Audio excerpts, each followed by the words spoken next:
27 वर्स श्लोक चालू आहे आपला.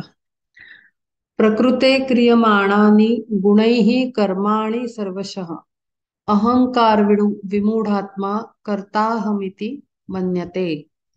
इतरांचे ओझे आपुलिया माथा घ्यावे तरी पार्था भार होय. तैसी येथे जी जी शुभाशुभ कर्मे निपजती धर्मे प्रकृतीच्या. तयाचे कर्तृत्व मतिभ्रमेसाच आपणाकडेच घेई मूर्ख.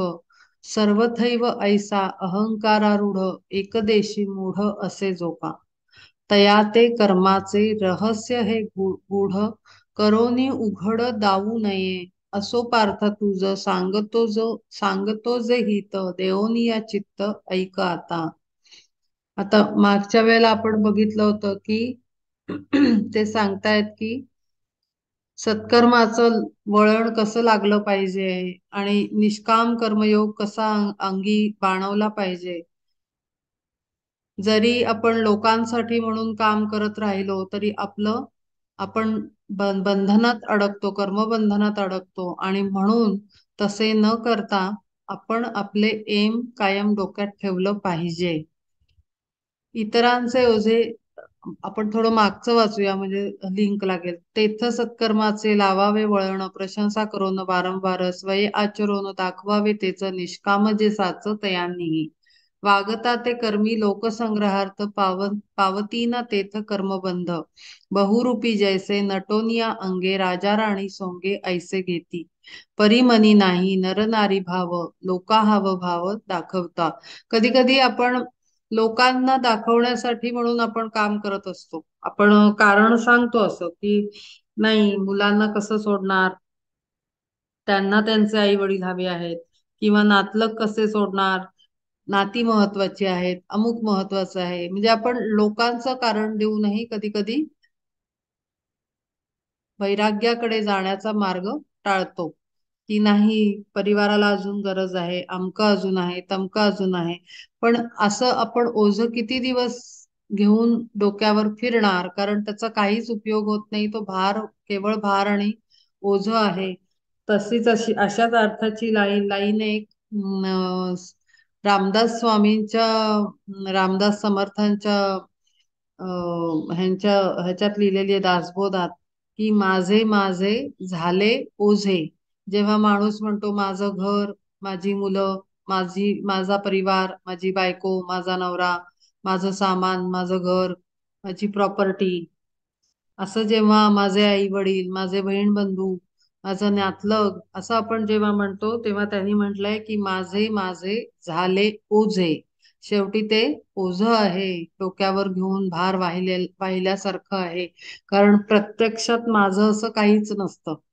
जेव्हा वेळ येते जायची तेव्हा ते माझे काही माझ्या सोबत येत नाहीत.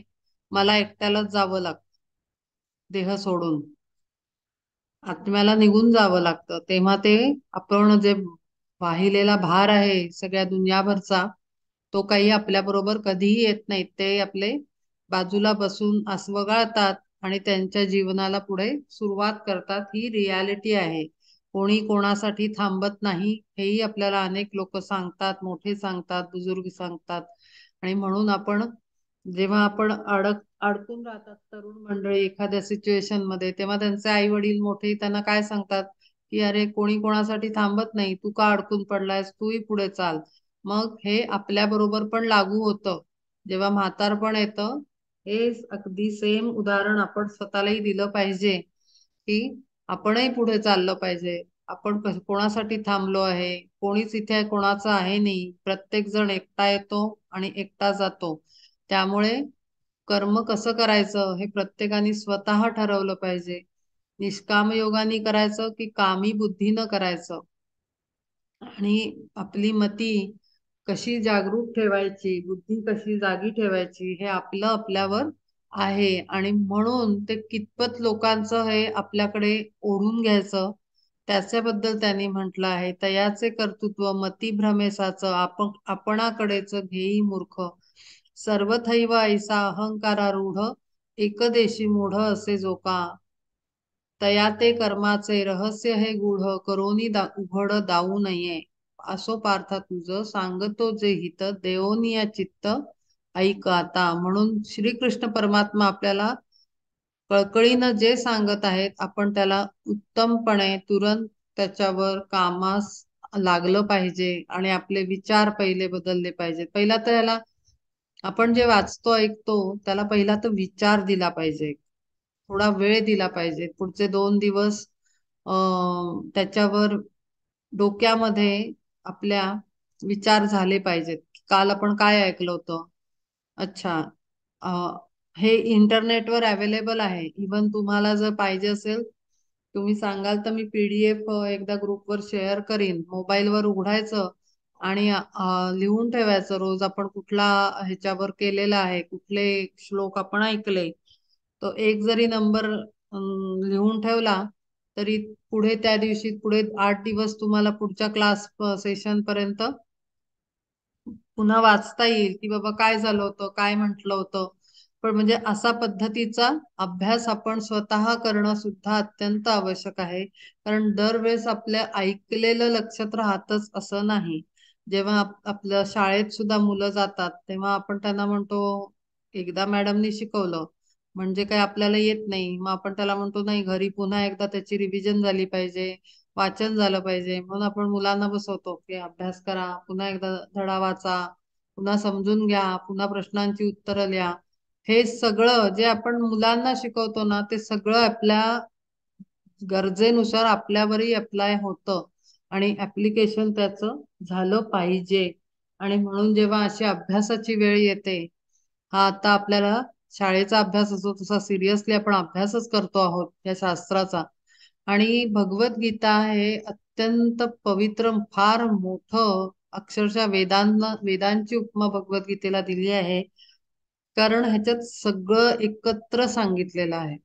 एखादा वेद जर उचलाल किंवा एखादं उपनिषद किंवा काही उचलाल वाचायला किंवा अभ्यासाला तर त्याच्यात एकांगी ज्ञान दिलेलं असेल. पण भगवद्गीता हे पूर्ण अंगी आहे. त्याला पूर्ण जीवनाची डायमेन्शन त्याच्यात कव्हर केलेली आहे आणि भगवद्गीता म्हणून उच्च ग्रंथ मानलेला आहे आणि अत्यंत वेदांचं स्वरूप आहे तो डायरेक्ट. त्यामुळे इकडे तिकडे न जाता भगवद्गीतेचाच आपण अभ्यास करतो आहे ही फार उत्तम गोष्ट आहे. आणि म्हणून त्याला आपण रेग्युलर बेसिसवर पण वाचलं पाहिजे, नंतर मागावून विचार केला पाहिजे. तया ते कर्माचे रहस्य हे गूढ करोनी उघड दाऊ नये. तत्ववित्तू महाबाहो गुण कर्म विभागयो गुणा गुणेषु वर्तंत इति मत्वा न सज्जते. तत्वज्ञानच्या ठाई नाही देहभाव निपजती सर्व कर्मे जेथे. देहाभिमानाते सांडोनी ते संत गुण कर्मातीत होनिया. भूत व्यवहारा पासोनी अलिप्त सूर्य आकाशात राहे जैसा.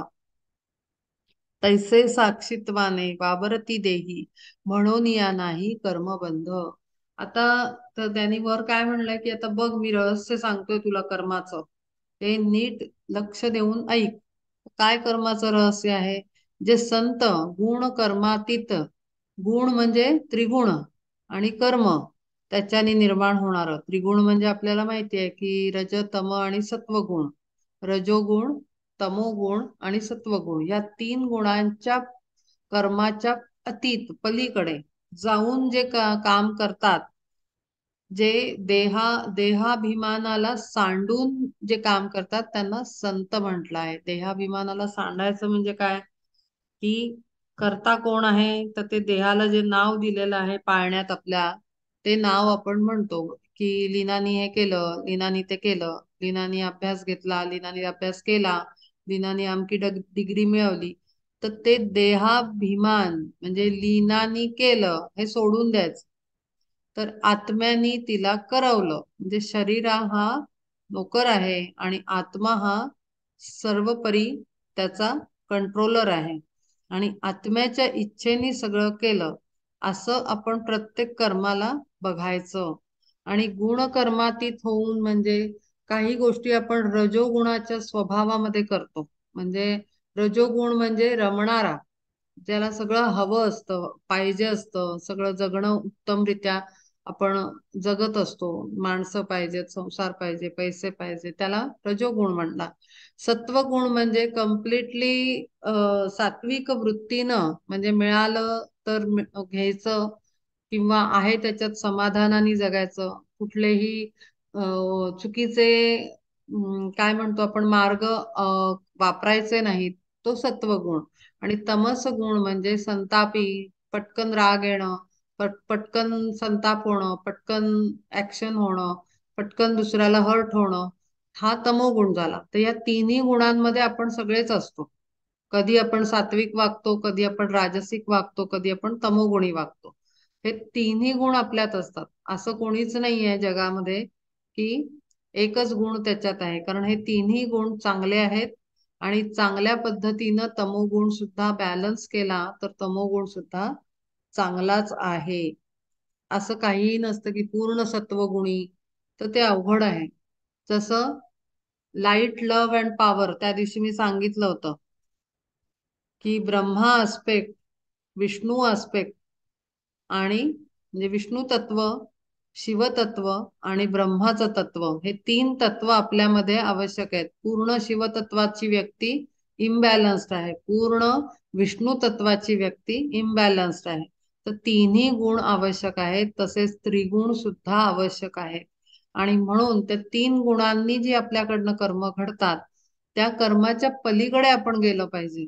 तर कधी कसे जाऊ, तर मुळात आपण करणारा मी नाही असं हे टाकलं, करते पण टाकलं, की आपण त्याच्या अतीत जातो, म्हणजे पलीकडे जातो या तीन गुणांच्याही. गुणांना तर आपण सोडू नाही शकत, आणि ते पॉसिबल नाही, आणि ते बरोबरही नाही.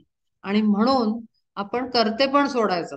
उत्तम उपाय म्हणजे करता श्रीराम आहे, करते गुरु आहेत, करता परमात्मा आहे, मी नाही, असं म्हणून जेव्हा आपण काम करतो, तर पहिल्या सुरुवातीच्या स्टेप्स मी सांगते की सुरुवातीला आपणच करत असतो, पण नाव आपण अननोईंगली गुरुचं, परमात्म्याचं लावतो. पण असं केल्याने सुद्धा अवेअरनेस वाढत जातो की अरे, हे तर मी केलं, मी काय अधिकाराने गुरूंनी करवलं असं म्हणू शकते. तर नाही, मग पुढच्या वेळेला आपण थोडस लक्ष देऊन करू की अरे नाही, गुरु सांगतायत का का आपण करतोय आणि गुरूंचं नाव लावतोय. जे करते पण लावताना सुद्धा विवेक जागृती होते, विवेकाची, विवेक बुद्धीची. आणि म्हणून सुरुवातीपासूनच करते पण सोडलं पाहिजे. त्याच्यातच तिथूनच सुरुवात केली पाहिजे. कर्तेपणाला सोडूनच सुरुवात करणं अत्यंत सोयीस्कर आणि उत्तम आहे, की जेणेकरून हळूहळू ह्या मायाजालातनं आपण बाहेर येऊ शकतो. देहाभिमानाते सांडोनी ते संत, गुणकर्मातीत होनिया, भूत व्यवहारापासून अलिप्त, सूर्य आकाशात आहे जैसा. जसा सूर्य आकाशात तळपतो आहे, त्याला पंचमहाभूत आहे ते काही लागलेलं नाही, तो अलिप्त आहे, सेपरेट आहे, आणि एकटा सगळ्या सृष्टीला प्रकाश देत आहे. आणि कसा, तर साक्षीत्वाच्या भावनेने, म्हणजे तो साक्षी आहे युनिवर्स मध्ये काय काय घडतं, ह्याचा तो साक्षीदार आहे. तसं आपण पण देहात राहून साक्षीदार बनायचं असतं. साक्षीदार कोण असतो? ज्यांनी खून खटला, काय ते चोरी मारे, हाणामाऱ्या होताना ज्यानं पाहिलेलं असतं, पण तो नुसता पाहणारा असतो, तो सामील नसतो त्या घटनेमध्ये, त्याला आपण साक्षीदार म्हणतो. जेव्हा गुन्हा होतो तेव्हा साक्षीदाराला बोलवा, म्हणजे कोणी पाहिलंय डोळ्यांनी, आखो देखा हाल, कोणी पाहिलंय, कानांनी ऐकलंय, डोळ्यांनी पाहिलंय, देहानी तिथे हजर होता, असा कोण आहे, त्याला बोलवा म्हणतात. आणि मग तो जे सांगेल ते खरं असं मानलं जातं खटल्यामध्ये. तसंच व्यवहारात ठेवायचं की आपण जे करतो आहोत ते समर्पित आहे, आणि त्याला कोण पाहत आहे, तर आत्मा लक्ष ठेवतो आहे की खरंच आपल्याकडनं हे काम समर्पित होऊन होतंय का, कोणाला समर्पित होत आहे.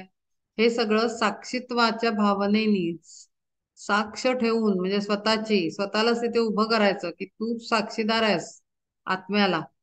तू साक्षीदार आहेस की कोणाकडनं कर्म होत आहे, काय इंटेन्शननी होत आहे, काय पद्धतीनं होत आहे, कोणते गुण कार्यरत आहेत, रजोगुण आहे, तमस गुण आहे, की सत्वगुणात काम होत आहे. हे सगळं, देहाचा अभिमान तिथे आहे का, नाव तिथे आहे का, मीपणा आहे का, तर ही साक्षीत्वाची भावना. आणि हीच विवेक जागृतीची स्थिती आहे.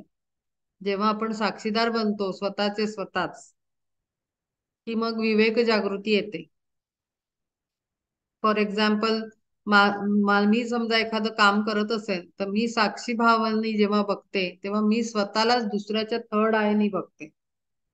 साक्षीदार बाहेरचा असतो ना, घटनेच्या आतमधला नसतो. घटना घडत असते त्या डोळ्यांमधला तो डोळा नसतो, तो सर्कलच्या बाहेर आहे. तसं स्वतःला बाहेरून बघायचं असतं. पहिले ही प्रॅक्टिस करायची की स्वतःला समोर ठेवायचं आणि आरशात कसं आपण स्वतःला बघतो तसं स्वतःच्या प्रत्येक कर्माला, विचाराला, ऍक्शनला, एक्सप्रेशनला ऍज अ थर्ड पर्सन साक्षी भावनेनी बघायला सुरुवात करायची. हा पण एक अभ्यास आहे. हे सुद्धा तुम्ही करू शकता. ही सुद्धा पहिली पायरी असू शकते की स्वतःला कटघऱ्यामध्ये उभं करायचं की हे बरोबर केलंय, आता चेहरे वेडे वाकडे आपण का केले, आवश्यकता होती का, आता आपण भांड ठेवताना रागाने का ठेवलं, आपण समोरच्यांना चहा हवा होता वेळ होती तरी आपण केला का, असं स्वतःलाच आपण स्वतःच ट्रीट करायचं साक्षी भावानी. त्याला साक्षीभाव म्हणतात. भगवद्गीतेत त्याचा उल्लेख आलेला आहे.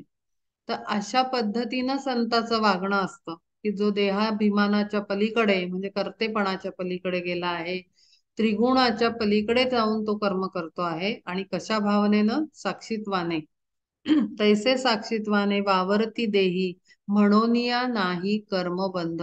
मग अशा या तीन गुणांनी युक्त म्हणजे देहाभिमान सोडून गुण कर्माच्या पलीकडे आणि साक्षी भावनेमध्ये जेव्हा राहून एखादा कर्म करतो तो कर्म बंधनात अडकत नाही. मग हे तीन प्रिकॉशन घेतल्यावर आपण असं म्हणूच नाही शकत की हे काम या व्यक्तीनं केलं, कारण ते पहिले तर समर्पित आहे, त्याचं कर्ते पण त्यांनी घेतलेलं नाहीये. दुसरं, त्याचा जो भाव आहे, गुण दोषामध्ये ज्यांनी जे केलेलं आहे ते करते पण नसल्यामुळे ते त्याच्याकडे येत नाही आणि तो साक्षीत्वानी स्वतःच स्वतःकडे बघतो आहे, त्यामुळे तो त्या बंधनात अडकू शकत नाही. असं पद्धतीनं सुद्धा आपल्याला मोक्ष प्राप्ती, कर्मबंधनातून सुटका म्हणजे मोक्ष प्राप्ती. मोक्ष म्हणजे काय, असं एकदम गेलं आणि आता सगळ्यातनं फ्री, आता सोलला सांगितलं की चला आता तू फ्री आहेस, असं काही मोक्ष नसतो. किंवा मृत्यू हा पण काही मोक्ष नाही. मोक्ष याला म्हणतात, मोक्ष म्हणजे मोकळं सुटणं. मोकळं त्याच्यातनं सुटायचं जे बंधन करतं. जो बंधनात अडकतो त्याला मोक्षाची गरज असते.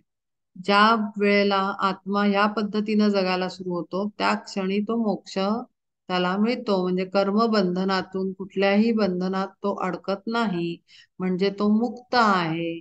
आणि म्हणून जेव्हा अष्टावक्र ऋषींनी 5 मिनिटाच्या आत विदेहराज जनकाला मुक्ती प्रदान केली, म्हणजे काय केलं तर त्याला मेन सिक्रेट समजावून सांगितलं की तू मुळात करणाराच नाहीयेस. तू हे शरीर नाही, विचार नाही, मन नाही, बुद्धी नाही, तू आत्मा आहेस. आणि आत्मा हा परमात्म्याचा अंश आहे, त्यामुळे कुठलंही कर्म तू करत नाहीस. असं करून त्याला तत्क्षणी मुक्ती प्रदान केलेली आहे. अख्ख्या त्या गीतेमध्ये, अष्टावक्र गीतेमध्ये हेच काही श्लोकांमध्ये समजून सांगितलेलं आहे. आणि इतक्या फास्ट पद्धतीनं त्यांना ती मुक्ती मिळालेली आहे. आणि इतक्या फास्ट पद्धतीनं जेव्हा आपण अंडरस्टँडिंग डेव्हलप करतो तशीच आपल्याला आपल्याला सुद्धा ती मुक्ती मिळू शकते तत्क्षणी. हे सगळंच कारण का, तर थोडस कदाचित मी आता बोलतेय ते कॉम्प्लिकेटेड वाटत असेल, पण मी वेगळ्या वेगळ्या अनुषंगाने समजावायचा प्रयत्न करते की आज नेमके तुम्ही तिघही जण सिनियर सिटीजन आहात. आणि म्हणून मी हा थोडा वेगळ्या पद्धतीनं आजचा सेशन घेतेय की आपल्याला आयुष्यभर मिळालं नाही, इतके दिवस नव्हतं मिळालं, गुरु नाहीत, हे असले कुठलेही विचार न आणता तत्क्षणी मुक्ती जनकासारखी आपल्याला सुद्धा मिळू शकते. कारण सगळं आपण विचारांनी केवळ बांधलेलो असतो. ज्या क्षणी आपले विचार बदलतात, विचार बदलले की वृत्ती बदलते, वृत्ती बदलली की कर्म बदलतं, कर्म बदललं की बंधन सुटतं. इतकं सिंपल आहे. आणि म्हणून पहिले विचारांनाच बदला, त्यामुळे आपोआपच पुढची चेन बनणार नाही आणि जनकाप्रमाणे मुक्ती आपल्याला सुद्धा मिळू शकते. हे पॉसिबल आहे. कर्मबंधनातून आपल्याला मुक्ती मिळू शकते. प्रकृते गुणसम्मूढा सजन्ते गुणकर्मसु तान कृत्स्नविदो मंदा कृत्स्नविन्न विचालयेत. प्रकृती अधीन होऊन यावर्ते गुणत्रयी गुंते सर्वथा जो. गुणत्रयाधारे आपुले व्यापार करिता साचार इंद्रिये जी तयाचे ते कर्म जो का बळेसाच आचरे स्वतःच ऐसे मानी. तेच सांगितलंय. ऐसा देहभाव जयाचा जागृत तोची कर्मे लिप्त होय येथे.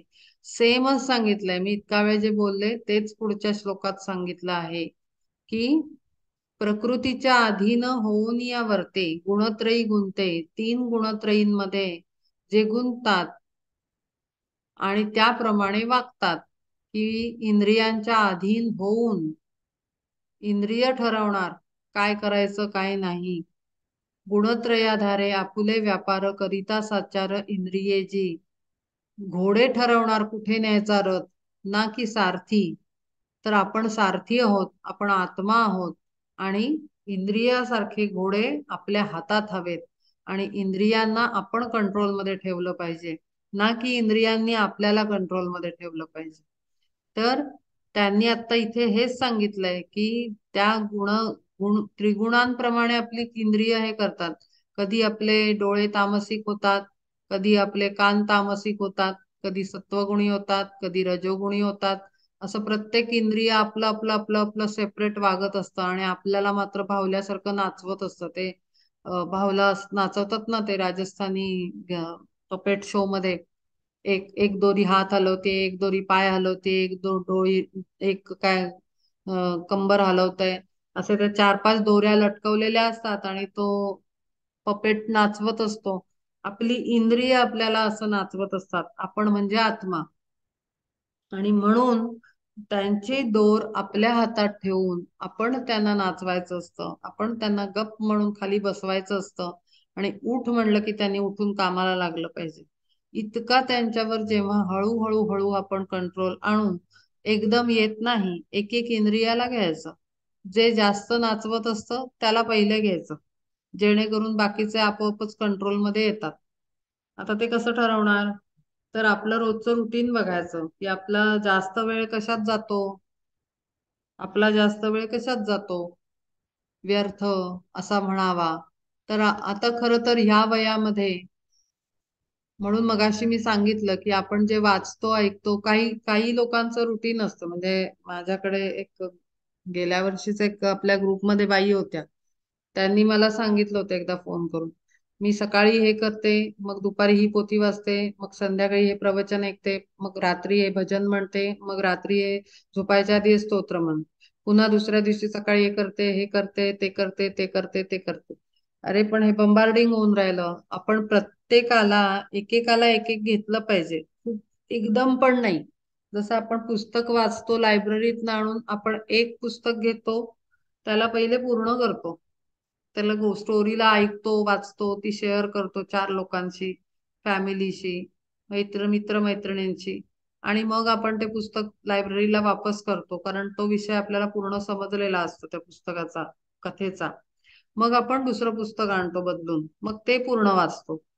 आपण असं करत नाही की ऍट अ टाइम आपण 10 पुस्तकं लायब्ररीयनकडनं मागून आणली की मी 10 घेऊन जाते आणि 10च्या 10 वाचून 10 दिवसात वापस करते. असं होत नाही. असं केलं तर त्या 10 कथा 10 एकत्र होऊन 5वी 11वी काहीतरी कथा बनेल डोक्यामध्ये. नाहीतर कुठलीच कथा नीट कळणार नाही, कुठलाच विषय नीट कळणार नाही पुस्तकाचा. असं आपण ऍक्च्युली करतो. एक प्रवचन ऐकतो, ते वेगळ्या विषयावर असतं, मग काय ते दासबोधाचं हे चालू आहे, मग काय भगवद्गीतेचं कुठेतरी ग्रुप जॉईन केलाय, मग आणखीन काहीतरी केलंय, मग आणखीन काहीतरी केलंय. असं करून करून मग मध्येच भजनं ऐकली. असं नाही, शांतपणाने एक घेतलं पाहिजे, त्याला पचवलं पाहिजे, त्याला ऍब्सॉर्ब केलं पाहिजे, आणि मग दुसरं जेव्हा आपण घेऊ तेव्हा आपल्याला एका ग्रंथाचा अभ्यास झालेला असल्यामुळे आपली एक लेवलची बैठक बसलेली असते. मग दुसरा जेव्हा म्हणजे आता भगवद्गीता आपण करतोय त्याच्यानंतर समजा तुम्ही एखाद्या ऍक्टिव्हिटीमध्ये दासबोधाचा अभ्यास सुरू केला, तर तो दासबोध भगवद्गीतेच्या फाउंडेशनवर बेसवर तुम्हाला चांगल्या पद्धतीनं वरच्या लेवलचा समजेल. प्रत्येक ग्रंथाला पायऱ्या आहेत. पहिल्यांदा जेव्हा भगवद्गीता वाचतो तेव्हा पहिले प्राथमिक अर्थ कळतात, जे शब्दार्थ असतात, खाली दिलेले आहेत शब्दार्थ असं म्हणून, तेवढेच समजतात जेव्हा आपण वाचतो कुठलाही ग्रंथ. मग पुन्हा आपण एखाद 2 महिन्यांनी 2 वर्षांनी काही पर्टिक्युलर टाइम नंतर आपण पुन्हा तोच ग्रंथ पुन्हा वाचायला घेऊ, तर आपल्याला त्या शब्दार्थांच्या मागचा गूढार्थ कळायला लागतो.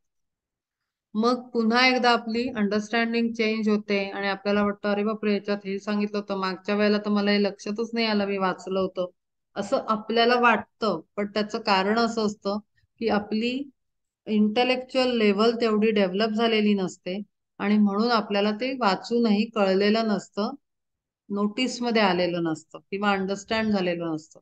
मग पुन्हा तोच ग्रंथ जेव्हा आपण थर्ड टाइम वाचतो तेव्हा आपल्याला त्यातले सिक्रेट टीचिंग्स कळतात. म्हणजे अत्यंत गूढ अर्थाने त्याला गुह्य ज्ञान म्हटलं आहे. भगवद्गीतेला गुह्य ज्ञान पण म्हटलं आहे.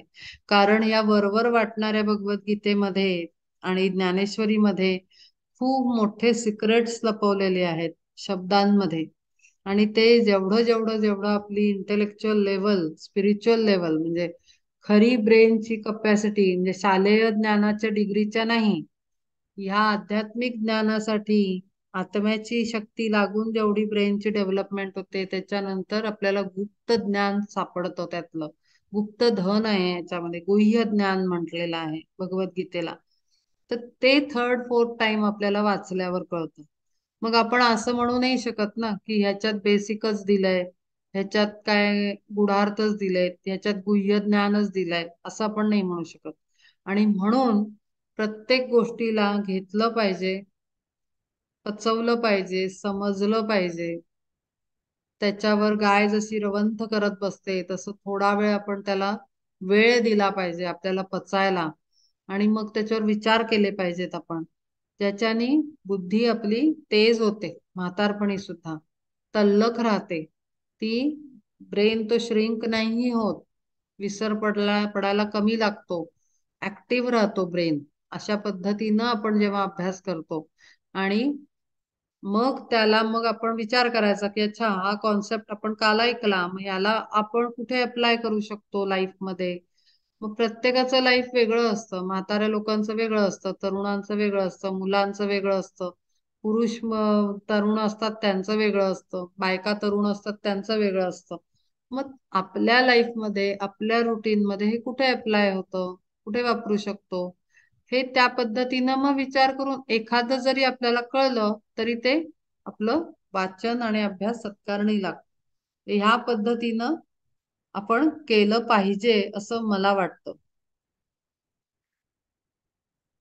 ऐसा देहभाव जयाचा जागृत, तोची कर्मे लिप्त होय तेथे. जेव्हा अशा पद्धतीनं लोक लिप्त होऊन देह म्हणजे मी या भावनेनी त्रिगुणत्रयी मध्ये गुंतून जेव्हा कर्म करतात तेव्हा ते लिप्त होऊन जातात. ते काही जागृत अवस्थेत केलेली कर्म नसतात. मयी सर्वाणि कर्माणि संन्यस्याध्यात्म चेतसा, निराशी निर्ममो भूत्वा युध्यस्व विगत ज्वरः. म्हणून उचित कर्मेती आघवी, मज समर्पावी आचरोनी. मग तो सांगतोय की आता कसं करायचं. प्रत्येक वेळेला बिचारा प्रेमाने तो सांगतोय आपल्याला की काय करा. परिचित्त वृत्ती पार्था निरंतर, ठेवावी सुस्थिर आत्मरूपी. आणि हे तो कर्म तयाचा मी करता, आचरे न आता एतदर्थ. ऐसा चित्ता लागी नको अभिमान, येऊ देऊ जाण सर्वथा तू.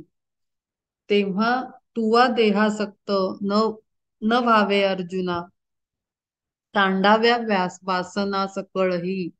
मग यथोचित प्रसंगे जे प्राप्त, भोगते समस्त भोगा वेगा. आता हाता माझी धरोनी कोदंड, येथे रथारूढ होऊनिया.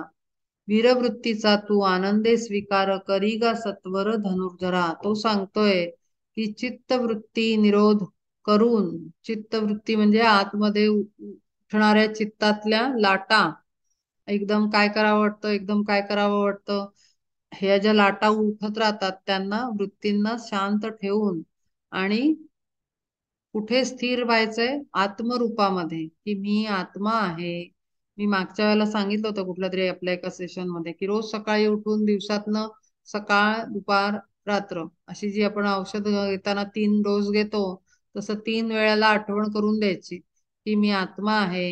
हे शरीर म्हणजे मी नाही, हे विचार म्हणजे पण मी नाही, हे मन म्हणजे पण मी नाही, ही बुद्धी म्हणजे मी नाही, तर मी केवळ आणि केवळ आत्मा आहे. मी परमात्म्याची संतान आहे आणि मी सर्वांमध्ये आहे आणि सर्वांशी एकरूप आहे, कारण सगळ्यांच्यातच आत्मा आहे आणि तो एकाच सूर्याची आपण किरण आहोत. त्यामुळे वी ऑल आर वन, ही शेवटची बॉटम लाईन येते की मी सर्वांशी एकरूप आहे.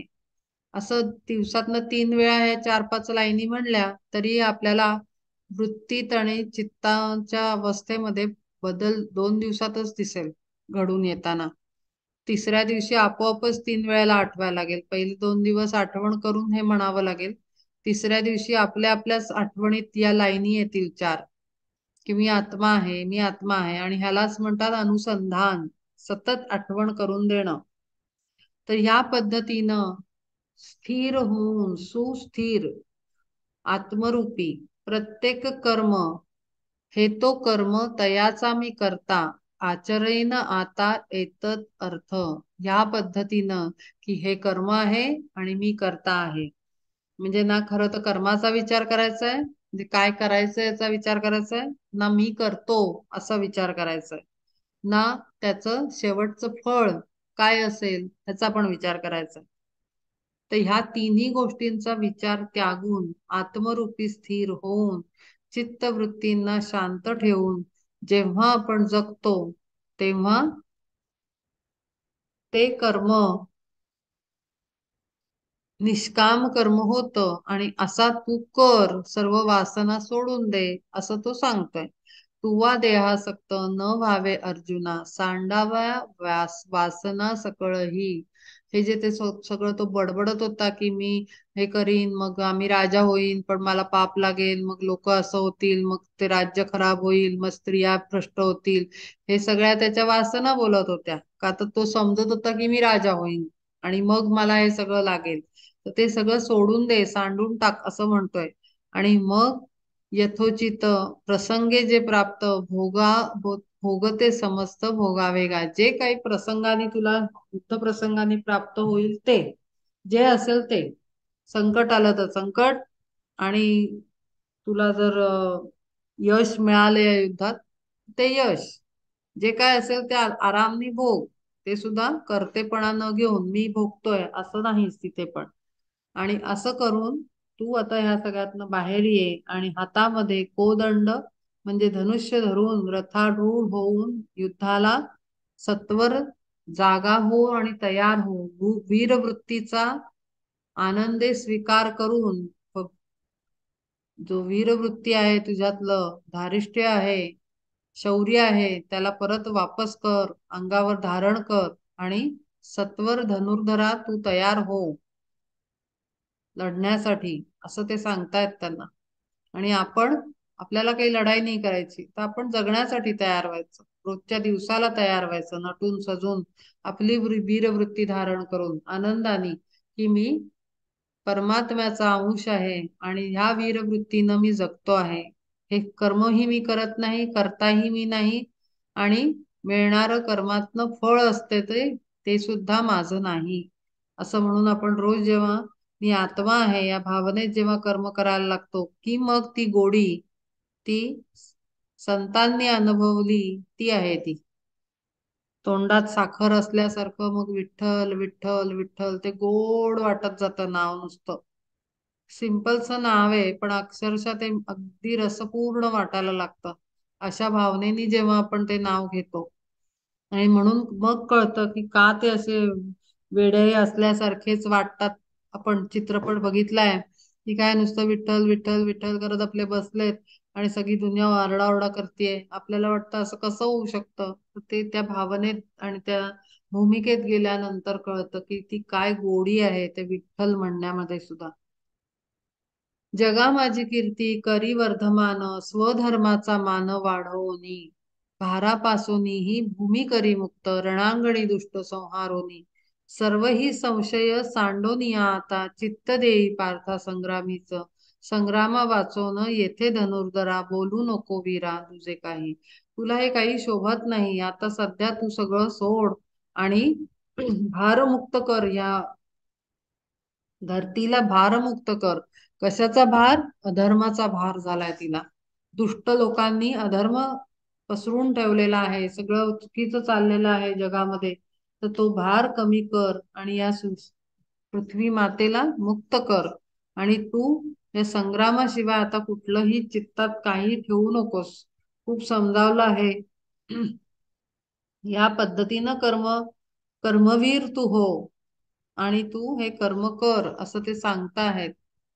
ये मे मतमिदं नित्यम अनुतिष्ठन्ति मानवाः, श्रद्धावन्तो न सूयन्तो मुच्यन्ते तेपि कर्मभिः. जे जे कोणी माझे यथार्थ हे मत मानिती अत्यंत पूज्य भावे, ठेवोनिया श्रद्धा मग पूर्णपणे काया वाचा मने अनुष्ठिती, सकळ ही कर्मी तेथे वावरत परिकर्मातीत ओळख तू, म्हणून स्वकर्म करावे उचित, हे निश्चित मत माझे. आणि हे जे कोणी श्रद्धा ठेवून मी सांगितलंय त्याप्रमाणे जर जगतील तर ते काया वाचा मनानी अनुष्ठान जसं करतात तसं आचरण त्यांचं होईल आणि सत्कर्मी बनून कर्माच्या पलीकडे ते जातील. आणि स्वकर्म कधीही सोडू नये, ह्या पद्धतीनं ह्या भावानं करावं आणि समर्पित भावनेनं करावं असं तो सांगतो आहे. ये त्वेत त्वेत अभ्यसूयन्तो नानु तिष्ठन्ति मे मतम, सर्वज्ञान विमूढांस्ता विद्धि नष्टान चेतसा. नातरी होनी देहभावी दृढ, पुरवोनी लाड इंद्रियांचे, अर्जुना हे माझे मत अभेरोनी, सांडिती लेखोनी सामान्यत्वे. मी जे सांगतोय ते लक्ष न देता देहभावामध्ये दृढ होऊन मी करतो आहे, मी हा देह आहे. पहिलं हे मी देह म्हणलं की सगळं येऊन जडतं आपल्याला, तो देहभाव. पुरवोनी लाड इंद्रियांचे, माझे मत अभेरोनी, सांडिती लेखोनी सामान्यत्वे. मी सामान्य माणूस आहे आणि अत्यंत सामान्य भाषा बोलतो आहे, ज्ञान देतोय असं समजून हे जर वेड्यासारखं वागलात तर काय होईल?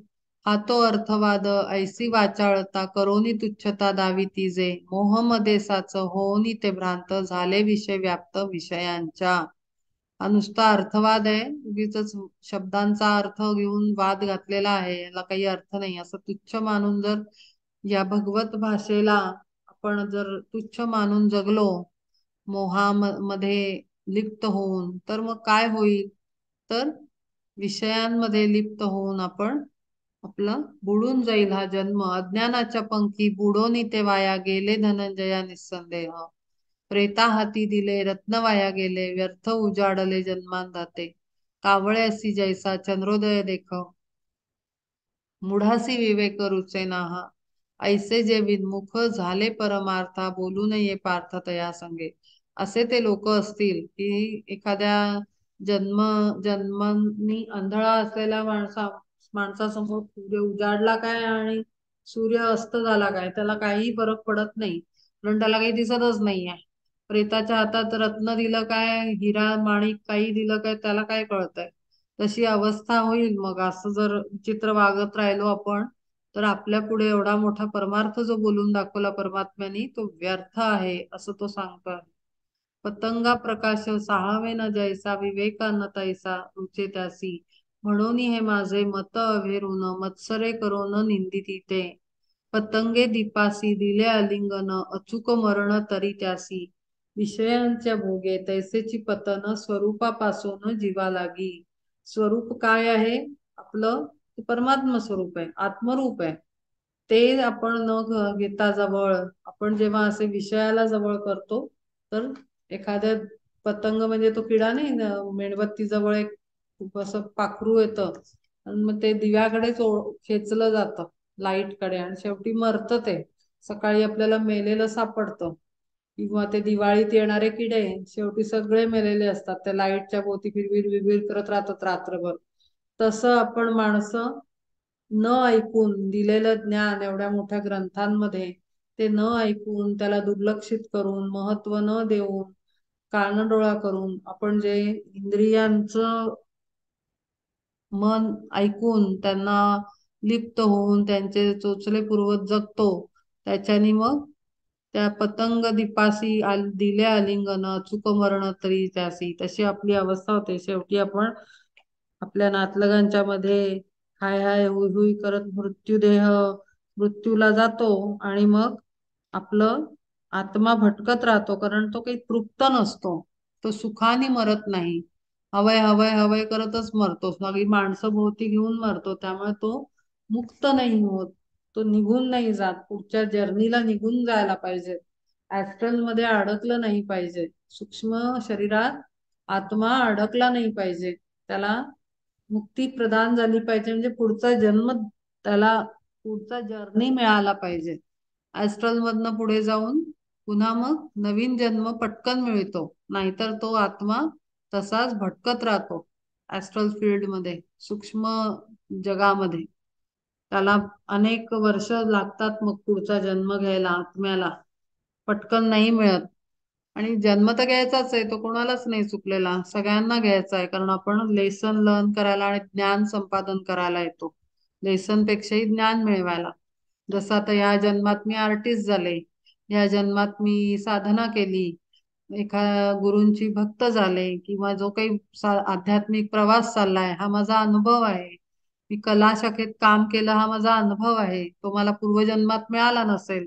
आणि म्हणून मी अत्यंत डिवोशननी, अत्यंत पॅशननी मी कला शाखेत कॉलेजला जाऊन ज्ञान मिळवलं. याचा अर्थ मला तो अनुभव घ्यायचा होता, आणि म्हणून मी या जन्मात आले. असे अनेक अनुभव राहिले असतात आत्म्याचे, ते घेत घेत घेत पूर्ण डिक्शनरी पूर्ण होईपर्यंत आत्मा येतो. आणि मग एक वेळेला त्याची अशी अवस्था होते की त्याला वापस येण्यासाठी कारणच उरत नाही. आणि मग कारण उरत नाही तर मग तो एकरूप होऊन जातो, आणि मग तो पूर्णपणे परमात्म्याशी एकरूप होतो. आणि मग असे जे आत्मे असतात, जे पूर्णरूप झालेले आहेत परमात्म्याशी, त्यांना मग संत रूपानी परमात्मा आज्ञा करतो की आता जन्म घे, आणि अमुक व्यक्तीचं जन्म घेऊन लोकांना मार्गदर्शन कर. आणि म्हणून ते संत रूपामध्ये परत वापस येतात. पण मग तिथे त्यांची पुन्हा काही एक्सपिरियन्स घेण्याची गरज नसते, कारण ते पूर्ण रूप असतात, आणि फक्त ते परमात्म्याचं काम करायला आलेले असतात, मार्गदर्शन करायला लोकांना. कारण या मार्गामध्ये असं आहे की तुम्हाला कळलं की जसं डोळस आणि अंधळ्याला काठीला धरून रस्ता पार करायचा असतो ना, तसं असतं आपल्या या जगाचं रहस्य सांगते मी, की हे सगळे आत्मे असतात. पुढे पुढे पुढे पुढे पुढे जाऊन पूर्ण एकरूप झाल्यानंतर परमात्म्याशी त्यांना परत परमात्मा पाठवतो. जे मागचे आहेत त्यांना बोटाला धरून घेऊन या रे बाबांनो आपल्या माझ्यापर्यंत, परत जा मागे, परत जे उरलेले 50-100 लोक आहेत त्यांना आणून पलीकडे आणून सोडा, पुन्हा मागचे 50 उरले त्यांना आणून सोडा. असं काम करायला ते संतांना पाठवत असतात. कारण इतके झटकन तर सगळे कोणी काही एकरूप होत नाहीत ना परमात्म्याशी, प्रत्येकाचं चालूच असतं काही ना काही, काही ना काही, काही ना काही. ते मागे उरतातच लोक, म्हणून मग संत जन्म घेतात आणि असं मार्गदर्शन करायला येतात आपल्याला. अशी सगळी ती खरी तर स्टोरी आहे. तर म्हणून आपण दुःख बाळगायचं नाही जन्माला आल्याचं आणि मेल्याचं. आपण अनुभव घ्यायला आलो, नवीन शिकायला आलो असं म्हणायचं, आणि सदैव आनंदात राहायचं. मृत्यू काय आणि जन्म काय, आत्मा प्रगल्भ होत असतो, आत्मा शिकत असतो.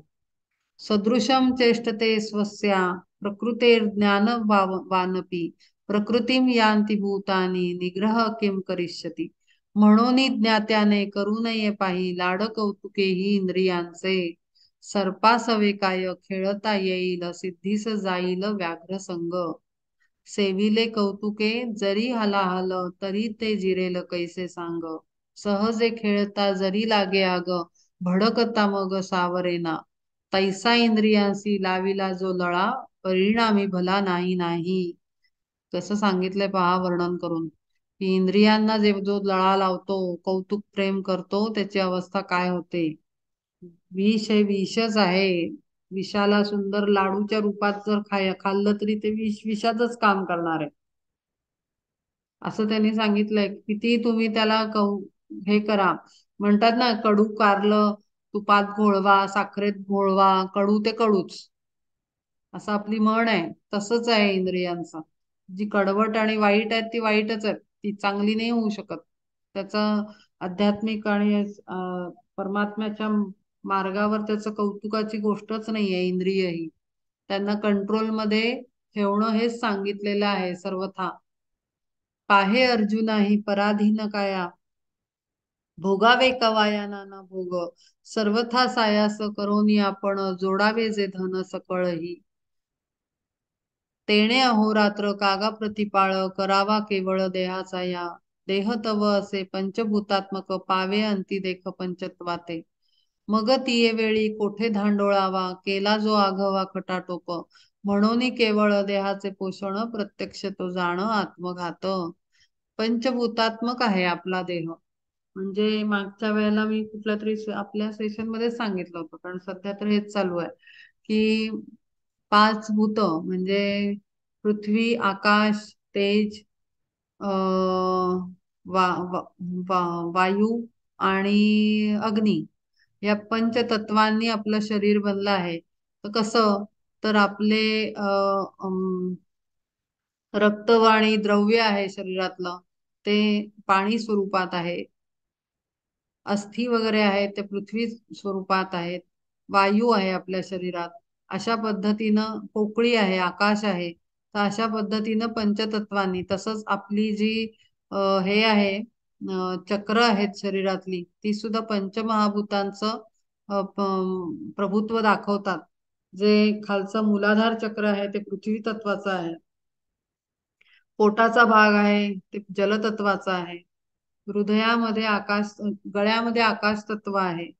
हृदयामध्ये आकाश, आकाश आणि आकाश तत्व हृदय आणि थ्रोट मध्ये आहे. अशा पद्धतीनं ही सगळी चक्र जी आहेत आपल्या शरीरातली, ती पण पंचतत्वावर आधारलेली आहेत. जठराग्नी म्हणतो आपण, नाभीचं अग्नी तत्वावर आहे आपलं. नाभीचं केंद्र जे आहे ते, त्याच्या खालचं स्वादिष्ठान हे जलावर आहे, आणि त्याच्या खाली पृथ्वी, आकाश आणि वायू. वरचा सगळा अपर चक्रास जी आहेत ती वायू तत्वाची आहेत. तर ह्या पद्धतीनं सगळं आपलं पूर्ण काया आणि शरीर बनलेलं आहे, पंचतत्वाच्या अधीन आहे. आणि जेव्हा आपण ते जाळतो, मृत्यूनंतर जेव्हा जाळतो, तर ते तसं तसं ते वापस निघून जातं. हाडं असतात ती जळून त्याची राख बनते, ते भूमी तत्व आहे, पृथ्वी तत्व. त्यामुळे ते फक्त पृथ्वीवर राहतं. पाणी असतं त्या अग्नीमध्ये, त्याची वाफ होऊन उडून निघून जातं. आकाश जे आहे ते आकाशात मिळून जातं. वायू जो आहे तो वायूत मिळून जातो. अशा पद्धतीनं हे सगळं. आणि अग्नीमध्ये जळून जातो, पूर्ण संपून जातो.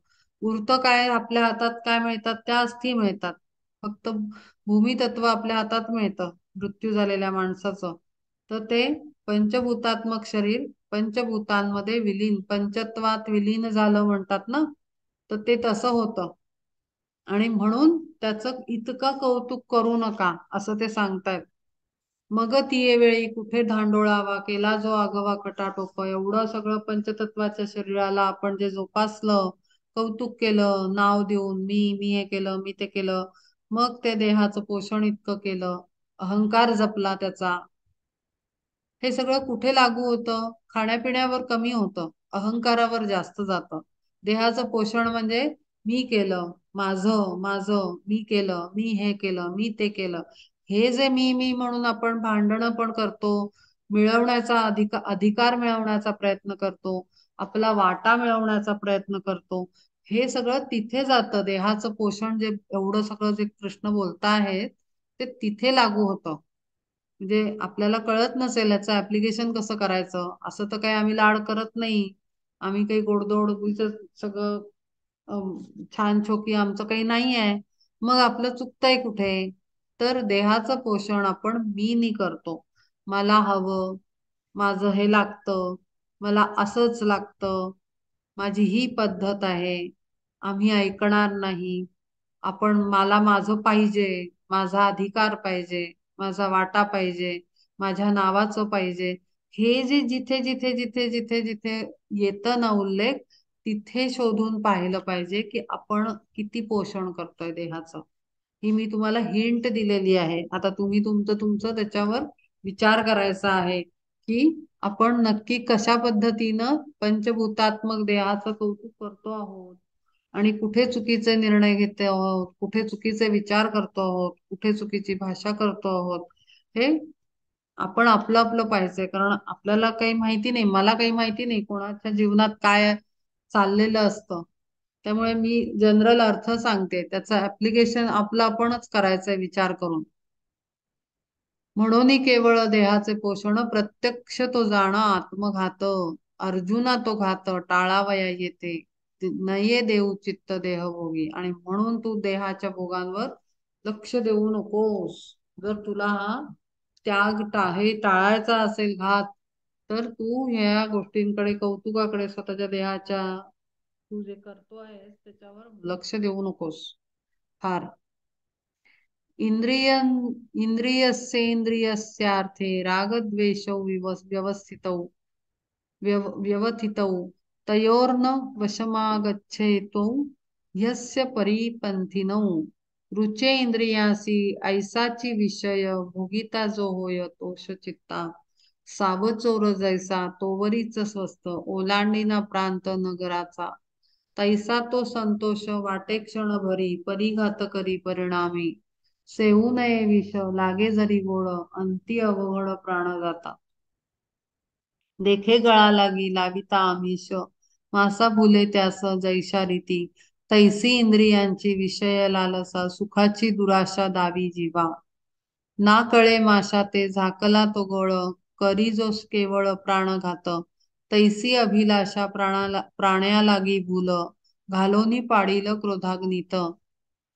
मृगा लागी जैसा घेरी तो पारधी वधावया संधी साधोनिया भोग सुखाची ही तैसीच स्थिती म्हणून संगती नको त्याची पार्था काम क्रोध घातक हे दोन्ही आसक्ती पावसोनी संभवती म्हणून या नको नको भोगासक्ती सर्वथा विस्मृती पडो तेथे आणि पार्था एक अंतरी जिव्हाळा असावा आगळा स्वधर्माचा. त्यांनी सांगितलं इंद्रियांच्या आपण एकरूप होण्याने काय काय होतं. तर आता गळाला मासा फसतो त्याचं उदाहरण त्यांनी जास्त करून दिलंय की त्याला काहीतरी तुकडा लावलेला असतो आणि पाण्यात टाकतो मग तो हे पकडणारा आणि मग त्याच्या लालसेने तो पकडला जातो त्या पदार्थाच्या आणि त्याचं तो खायला येतो आणि तो फसतो आणि प्राणाचा घात होतो त्याच्या पकडला जाऊन मृत्यू. अशा पद्धतीनं आपण थोड्याशा आशेनं आणि अभिलाषेनं फसतो आणि साधारण मृत्यूस प्राप्त होतो.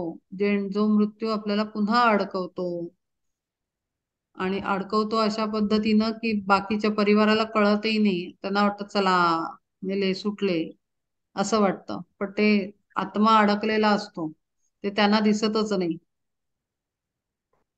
कारण दोन जग वेगळी आहेत ना, डायमेन्शन्स वेगळ्या आहेत. ऍस्ट्रल फील्ड आणि आपलं फिजिकल वर्ल्ड आणि ऍस्ट्रल वर्ल्ड हे दोन एकाच ठिकाणी आहे, पण ते व्हायब्रेशन्स त्याच्या वेगळ्या वेगळ्या आहेत. त्यामुळे डोळ्यांनी आपल्याला ऍस्ट्रल सूक्ष्म शरीराने फिरणारे आत्मे दिसत नाहीत, कारण आपल्या व्हायब्रेशन वेगळ्या आहेत आणि त्यांच्या व्हायब्रेशन वेगळ्या आहेत. आहोत एकाच जागेमध्ये, एकाच सृष्टीमध्ये, एकाच युनिव्हर्समध्ये, एकाच प्लेसवर, पण डायमेन्शन्स वेगळे असल्यामुळे आपण एकमेकांना पाहू नाही शकत. ते बघू शकतात, आपण नाही बघू शकत त्यांना. पण ते आपल्या लाईफमध्ये इंटरफिअर नाही करू शकत ना, आपण त्यांच्या लाईफमध्ये इंटरफिअर करू शकतो. अशी सगळी गंमत आहे. त्यामुळे मोहात पडणारे सगळे मुलं सुना, ते तर सगळे त्यांना वाटतं चला गेले, दिवा लावला संपलं, दिवस केले संपलं, सुटले आई वडील सासू सासरे, पण ते अडकलेले असतात मोहपाशेमुळे. आणि म्हणून कशातही गुंतायचं नाही. आत्म्याची उन्नती सर्वोपरी मानायची आणि त्या हिशोबाने जगायला सुरुवात करायचं. आत्म्यासाठी काय उत्तम, रोज आपण कसं आज माझा जेवायला काय उत्तम असा विचार करून आपण विचार करून खातो, की माझ्या शरीरास काय उत्तम, ह्याच्याऐवजी आता माझ्या आत्म्याला काय पचायला उत्तम, माझ्या आत्म्याला काय आवडीचं उत्तम, अशा पद्धतीनं आता याच्या पुढचा प्रवास झाला पाहिजे. शरीराला काय उत्तम याच्यापेक्षा आत्म्याला काय उत्तम, पार्टी बदलायची, शरीराच्या पार्टीतनं आत्म्याच्या पार्टीत जायचं आता या एजला, आणि त्याचा विचार करायचा की माझ्या आत्म्याच्या उत्तम प्रवासासाठी पुढच्या मी काय करू शकतो, करू शकते, ते मी केलं पाहिजे. आणि ते हे केलं पाहिजे की लवकरात लवकर सर्व विचारांमधनं, इच्छांमधनं, अपेक्षांमधनं, वासनांमधनं मोकळं व्हायचं. मुलांचं हे झालं पाहिजे, मुलांना ते मिळालं पाहिजे, अमुक वस्तू झाल्या पाहिजेत, त्याचं हे काम झालं पाहिजे. हा आपला एरिया नाही, तो त्यांच्या जीवनाचा त्यांचा एरिया आहे. ते त्यांचं त्यांनी बघायचंय. खूप सिंपल आहे, पण आपण खूप कॉम्प्लिकेट करतो. मी हे जास्त डिटेल मध्ये आज बोलतीये कारण मला आज चान्स मिळाला तुमच्या तिघांशी पर्सनली संपर्क साधायचा. की आपण फार विचार करतो की मुलाचं हे काम राहिलंय, मग अरे ते झालं पाहिजे, मग त्याच्यासाठी आपण पूजा अर्चा सगळ्या प्रार्थना, आपण ते काम व्हावं, काम व्हावं, काम व्हावं, मग ते त्याचे ते झालं मग पुढचं काहीतरी व्हावं, मग पुढचं काहीतरी व्हावं, मग पुढचं काहीतरी व्हावं, असं प्रत्येक त्यांच्यातच आपण जगत असतो. त्या याच्यामध्ये आपण आपला आत्म्याची उन्नती विसरून जातो. हा प्रॉब्लेम होतो. तर तो न करता त्यांचं ते करत राहणार, त्यांची कर्म त्यांना उत्तम वेळ वेळ काळ देणार. प्रत्येकाचं कर्म ज्याचं त्याला प्रसाद देतं. आपलं कर्म आपल्याला देतं, त्यांचं कर्म त्यांना देतं. सिंपलचा हिशोब आहे. फार चिंता एका लिमिटच्या पलीकडे करायची नसते. बेसिक गोष्टी पुरवायच्या असतात. आपलं स्वकर्म उत्तम करायचं आणि त्याच्या पुढे आत्म्याचा विचार करायचा. लोकांचा नाही, नातेवाईकांचा नाही, मुलाबाळांचा नाही. पार्था काम क्रोध घातके हे दोन्ही आसक्ती पासोनी संभवती, म्हणून या नको नको भोगासक्ती सर्वथा विस्मृती पडो तेथे. अहो पार्था एक अंतरी जिव्हाळा असावा आगळा स्वधर्माचा, म्हणून त्यातनं सुटलं पाहिजे. इच्छांमधनं भोगासक्ती नको. श्रेयान् स्वधर्मो विगुणः परधर्मा स्वनुष्ठितात्, स्वधर्मे निधनं श्रेय परधर्मो भयावह. आपला स्वधर्म जरी का कठीण भले अनुष्ठान तयाचेची, आणिकाचा धर्म जरी वाटे चांग सोडू नये मार्ग स्वधर्माचा. द्विज झाला दीन तरी काय त्याने सेवावी पक्वाने शूद्रा घरी, अग्राह्य इच्छावे इच्छिले इच्छिले ही घ्यावे केवी आचरावे अनुचित, आणिकांची घरे देखोनी सुंदर आपुले तणार मोडावे का.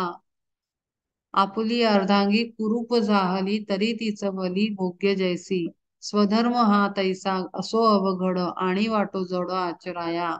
आपल्याला नेहमी दुसऱ्याच्या जीवनात काय चांगलं चाललंय ते चांगलं वाटतं, आपल्या जीवनात काय चाललंय ते कायम आपल्याला खराबच वाटतं. आपल्या जीवनात असलेला पैसा, आपल्याला मिळालेला परिवार, आपल्याला मिळालेले मुलं सुना जावई, किंवा आपल्या नशिबाला आलेली परिस्थिती, ही कायम आपल्या मनुष्याला बोचत राहते. हा मनुष्य स्वभाव आहे, हे नॅचरल आहे. आणि म्हणून त्याला तोडून काढलं आहे श्रीकृष्ण परमात्म्यांनी, की ही नैसर्गिक वृत्ती आहे मनुष्य जातीची, की दुसऱ्याच्या घरचं चांगलं वाटतं, दुसऱ्याच्या जीवनातलं चांगलं वाटतं, दुसऱ्याचं सगळं चाललंय ते चांगलं वाटतं. पण जर जवळ जाऊन बघितलं तर आपल्याला इतके दिवस दुरून जे चांगलं चांगलं वाटत असतं दुसऱ्याचं, जवळ जाऊन बघितल्यावर लक्षात येतं की अरे बापरे, आपण तर उलटे जास्त सुखात असतो. आणि त्या लोकांना कुठून तरी सगळं बाह्य दृष्ट्या सगळं उत्तम चित्र असतं, पण आत कुठेतरी पोखरणारं दुःख असतं, अत्यंत वेदना देणारं. ते काही दिसत नसतं. लोक काही सगळं सगळं सांगत नसतात दुसऱ्याला, जगाला. काही असतं लपवण्यासारखं असतं, ते आतमध्ये गपचूप वेदना सहन करत असतात लोक. ते काही दिसत नाही. मग बाहेरच्या लोकांना वाटतं अरे यांचं सगळं छान आहे. असं जी वृत्ती झालेली आहे मनुष्याची, त्याच्यावर त्यांनी हे मारलेला आहे, बडगा मारलेला आहे इथे, की अग्राह्य इच्छावे इच्छिले ही घ्यावे, केवी आचरावे अनुचित, आणि कांची घरे देखो सुंदर, आपले तणार मोडावे का. अरे पण आपल्या डोक्यावर छत आहे, झोपडी का होईना पण ती आहे, आनंदाची आहे, गुण्या गोविंदाची आहे, प्रेम आहे परिवारात, ती मोडावी का. ती मोठं घर नाही म्हणून दुसऱ्याचं पाहून तर नाही.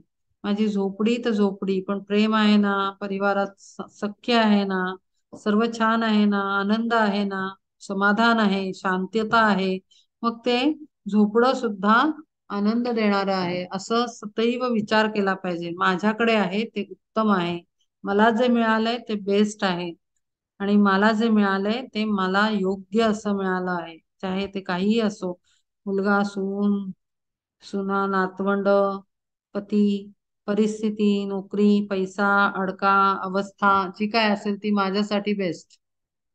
असं जेव्हा मनुष्य प्रत्येक विचार करेल तर स्वर्गच होईल त्या दिवशी. पण असंच अपेक्षित आहे श्रीकृष्ण परमात्म्याला. तरी आचरावा तोची हे उचित, स्वधर्मेची हित परलोकी, घालीचा साखर दूध लागे गोड, सर्वांशी उघड अनुभव.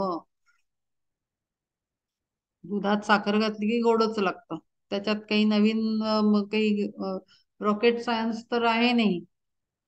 परिकृमी दोषे होता व्याधीग्रस्त, ह्याची विपरीत कैसे घ्यावे. खूप साखर घालून जर दूध प्यायलं तर मग काय होतात, पोटात कृमी होतात आणि मग रोग लागतो. म्हणजे ते सुद्धा चांगलं आहे का, तर नाही. मग हाव भारे घेतले ते तरी, नव्हे हितकारी परिणामी, म्हणून आणि का जे जे का विहित आणि अनुचित आपणासी, ते सर्वथैव नाचरावे येथे, पाहो जाता हित ह्याची योग्य. आणि म्हणून आपल्याकडे जे आहे ते आपल्यासाठी हिताचं आहे, उत्तम आहे, असंच ते सांगतायत. ते सर्वथैव नाचरावे येथे, पाहो जाता हित ह्याची योग्य, स्वधर्माचरणी जाओ गेला प्राण, तरीही कल्याण दोन्ही लोकी. बोलताची ऐसे प्रभू चक्रपाणी, करी विनवणी भक्तराज, म्हणे देवा तुम्ही जे हे सांगितले, ते मी परिसिले सर्व काही, तरी आता येथे काही अपेक्षित पुसे न साध्यंत सांगा मज. एवढं सांगितल्यानंतर अर्जुन आता काहीतरी प्रश्न विचारतो आहे, आणि म्हणतो आहे की ह्याचं मला मला आता काही प्रश्न निर्माण झाले आहेत, तर ते मला उघड करून सांगा.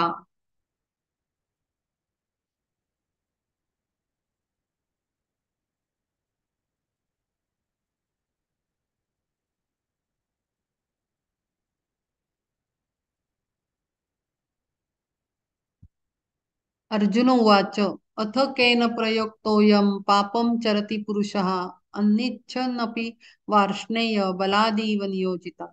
देवा जाणते ही कैसे होती भ्रष्ट, सोडून या वाट चालती का. जया ज्ञात्या लागी सर्व काही ठावे, आकळे स्वभावे ग्राह्य. भ्रष्टती का तेही स्वधर्मापासून, जाती का भुलवून परधर्मा, नये निवडिता बीज आणि भूस, जैसे आंधळ्यास सर्वतैव.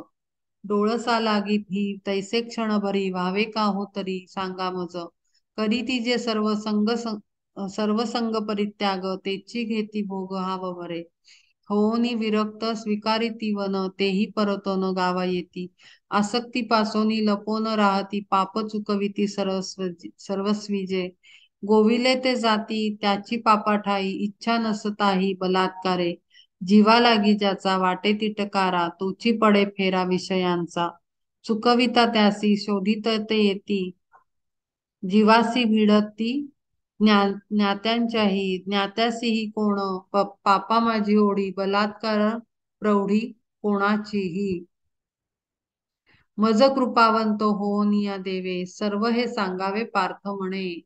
तो म्हणतो हे सगळं सांगून तो तरीही अडकतो, असा कोण आहे, का बरं असं होतं. जाणणारे सुद्धा भ्रष्ट होताना दिसतात, असं कसं काय. जे सर्व संघ परित्याग करून गेलेत ते सुद्धा पुन्हा वापस आलेले दिसतात, असं का होतं. नये निवडिता बीज आणि भूस, जैसे आंधळ्यास सर्व तैव, डोळसा लागी तैसे क्षण भरी, व्हावे का तो का हो तरी सांगा मज. म्हणजे काही लोकांना ज्ञान असतं सगळं आणि तरी भ्रष्ट होताना दिसतात आपल्याला, असं का. असं आपल्यालाही प्रश्न पडतो की अरे हे तर खूप मोठं प्रवचन वगैरे ऐकतात आणि मग तरी असं का होतं. अरे अमुक तर इतकं इतका अभ्यास आहे पण तरी काही खास त्यांचं काही हे दिसत नाही बैठक. असा आपल्यालाही प्रश्न पडतो. कधीतरी एखादा माणूस विचित्र काहीतरी बोलून जातो की सगळं एवढं उत्तम ज्ञान असतं आणि लोकांशी बसून अधिकाराने शेअर केलेलं असतं आणि एखाद्या वेळेला त्याच व्यक्तीला आपण विचित्र पद्धतीनं वर्तन वागताना बोलताना ऐकतो आणि आपल्यालाही असा प्रश्न पडतो की अरे बापरे, मग एवढं सगळं असून एवढी बैठक आहे अमुक आहे म्हणे कर्म का असं, मग अशी भाषा का, असे विचार का, असं आता वागणं का, असा प्रश्न पडतो. तसा त्याला प्रश्न पडलाय की एवढं सगळं तू सांगितलंस आणि अशी माणसंही अवतीभोवती दिसतात, मग ते भ्रष्ट का होतात, पुन्हा ते वापस कसे काय येतात आणि त्यांना कोण चुकीचा मार्ग दाखवतं आणि नक्की काय होतं त्यांच्या बरोबर. श्री भगवान उवाच, काम एष क्रोध एष रजो गुण समुद्भवा, महाशनो महापापमा, विद्धेन मिह वैरिणीम. आता कोण वैरी आहे ते सांगतोय ऍक्च्युली. तव तो हृदय कमळ आराम, काम जो निष्काम योगी यांचा, म्हणे पुरुषोत्तम ऐकते सांगेन, भुलविती कोण ज्ञात्यासी. ते हे काम क्रोध पाहे धनंजया, जया नाही दया लेश मात्र, यासी मूर्तिमंत मानिती कृतांत, निष्ठुर अत्यंत घातक आहे.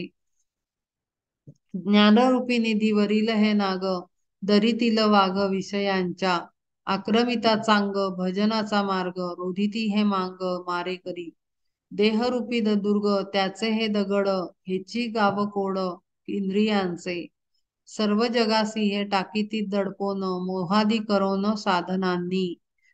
कोण आहेत हे, काम आणि क्रोध, हे दोन असे राक्षस महाबलवान गोष्टी आहेत, गुण आहेत की जे सर्व गोष्टी बिघडवून टाकतात. मूर्तिमंत ह्यासी मूर्तिमंत मानिती कृतांत, निष्ठुर अत्यंत घातक आहे, अत्यंत घातक आहेत हे दोन, काम आणि क्रोध.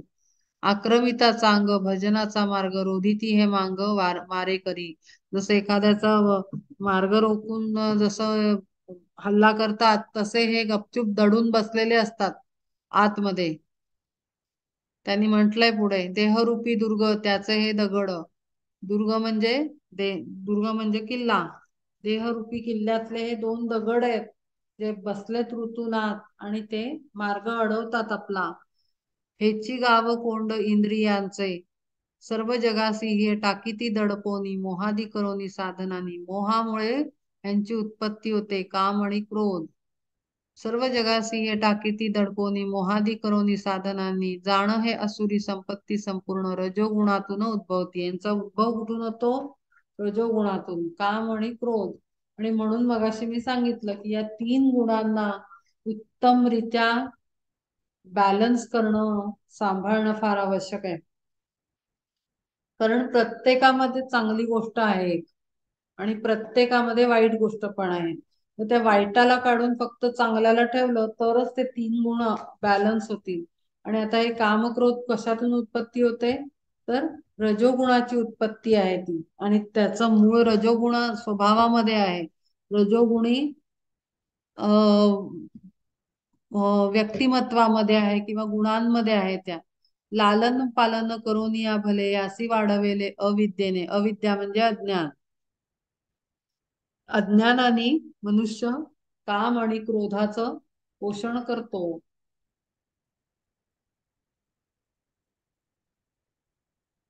त्यांचा निकाल लावत नाही, त्यामुळे मग ते वाढत जातात पुढे. तमोगुणा लागी बहुप्रिय झाले, जरी हे जन्मले रजातून. आणि रजोगुणात जन्मले असून सुद्धा जन्म तिथून आहे, पण वाढतात कोणाच्या कृपेमुळे? तमोगुणामुळे. तमोगुणाचे बहुप्रिय गोष्टी आहेत, गुण आहेत ते तामसिक वृत्तीचे. कारण काम भावनेमुळे तामसिक वृत्ती आणखीन वाढीस लागते, आणि तसंच क्रोधामुळे तामसिक वृत्ती प्रचंड होते, आणि मग ते मग कसे आक्रस्ताळेपणा, भयंकर स्वरूप राक्षसी गुण दिसतात, ते तमोगुणी आहेत. तामसिक वृत्तीचे अं जास्त बलवान होऊन दुसऱ्याला त्रास देणं, शिवीगाळ करणं, मारामाऱ्या करणं, किंवा वाईट आणखीन कर्म करणं, हे सगळे तमोगुणाचे गुण आहेत. तर त्या सगळ्यांना सपोर्ट, खालनं फाउंडेशन कुठून तयार होतं? तर रजोगुणातनं. रजोगुणातले कोण? काम आणि क्रोध. हे जर बॅलन्स केले तर ठीक आहेत, नाहीतर हेच अत्यंत वाईट आहेत. तमोगुणे यासी दिले निजपद, संमोह प्रमाद रूप जे का. निजपद म्हणजे एक पोझिशन दिलेली आहे त्यांना तमोगुणांनी. पाहे जीविताचे वैरी हे म्हणून ह्यासी भला मान यमलोकी. आमिषाच्या घासा लागी ह्यासी सारे, विश्वहीन पुरे ऐसी भूक. घोर संहारक यांचा हा व्यापार, चालवी अपार आशा देख. जियेच्या मुठीत 14ही भुवने, सहज लिहिल्याने सामावती. आशा, आशा असते प्रत्येकाला गोष्टी घडण्याची, ती त्या सपोर्ट करते काम आणि क्रोधाला. जियेच्या मुठीत 14ही भुवने, सहज लिहिल्याने सामावती. ऐसी शक्तिशाली भ्रांती आवडती, बहीण धाकुटी आशीचे, आशेची ती. भ्रांती म्हणजे भ्रम, आशेची बहीण आहे. कसं नातं दाखवलंय बघा, तसंच असतं. आणि भ्रम होतो, त्यामुळे आशा वाढते. मुलं आता पूर्वीचं सांगते, आताचं नाही. पूर्वी कसं होतं? मुलगा सांभाळेल म्हणून मुलगा हवा, हा भ्रम. आणि मग आशा कोणती? की मुलगा सांभाळेल, मुलगा घराचं सगळं करतो, मुलगाच बघतो. पण कित्येकदा आपण बघितलं की मुली घराला सावरतात, मुली आईवडिलांना आधार देतात. पण भ्रांती आणि आशेची कशी जोडी आहे इथे? की भ्रम जेव्हा गोष्टी घडवतो, तेव्हा आशा त्याला साथ देते, आणि मग ती वाढून वाढून मग पुढे मोह त्याचा आणखीन तिसरा भाग, आणि मग काम क्रोध आणखीन प्रबळ होतो. खेळता खेळता पाहे लोकत्रय, कौतुकेची खाय जी का भ्रांती. तियेच्या दास्य ते सामर्थ्य संपन्न, होऊन या जाण जागे तृष्णा. तृष्णा म्हणजे हाव, मग हाव वाढत जाते. म्हणजे काय? अल्टिमेटली श्रीकृष्णाने जे सगळे आपले हे आहेत, काय म्हटलंय त्यांना, षट विकार, विकार म्हटलंय, वाईट गुण, तेच सगळे इथे उभे केलेले आहेत, एकेकाचा संबंध एकेकाशी लावून. आणि ते 6 विकार सगळ्याचं कारण आहे, असं तो सांगतोय. की सगळ्यांना ज्ञान असूनही अज्ञानामुळे हे 6 विकार वाढीस लागतात. एक वाढतो, मग एक दुसऱ्याला सपोर्ट करतो, दुसरा तिसऱ्याला करतो, असं करून करून ते प्रबळ होतात, आणि सगळा दुर्ग म्हणजे किल्ला सगळ्या ज्ञानाचा हाणून पाडतात. असो मिळे यासी मोहागरी मान, ऐसे महिमान थोर यांचे. कौतुके जगासी नाचवी चौफेर, असा अहंकार बळी जो का. मग तिथे अहंकार पण आला, तो कशाला मागे राहील? तयाची तो चाले देवाण घेवाण, यांच्या संगे जाण निरंतर. तेवीची सत्याचा कोथळा काढून, दुष्कृत्यांचे तृण भरी तेथे. ऐशा परिदावी सत्याचा आभास, दंभ ऐसे जास बोलती गा. तया दंभा लागी प्रसिद्ध आगळी, ह्याची ह्यानीच ती दिली जगा माझी. पतिव्रता शांती ह्यांनी नागवून, ममता मांगीण शृंगारिली. मग तिये लागी हाताशी धरोनी, निर्मळ सज्जन भ्रष्टविले. ममता म्हणजे काय? प्रेम. प्रेम अति अति असतं तेव्हा ती ममता बनते. म्हणतात ना, माया ममता म्हणतो आपण, जी अडकवणारी असते. प्रेमाचं एक वेगळी भाषा आहे. प्रेम हे सर्व प्रकारे म्हटलं जातं, पण प्रेमाची ममता बनते, ममत्व येतं तिथे. मम म्हणजे मी, तर माझं माझं प्रेम, असा जो भाव असतो ती ममता. मग त्यांनी कसं शृंगार चढतो त्याला, आणि मग ती लागी हाताशी धरून निर्मळ सज्जन भ्रष्टविलय. उत्तम रित्या थोडं कळायला अवघड आहे, कारण एकमेकात गुंतलेले आहेत हे सगळे विकार.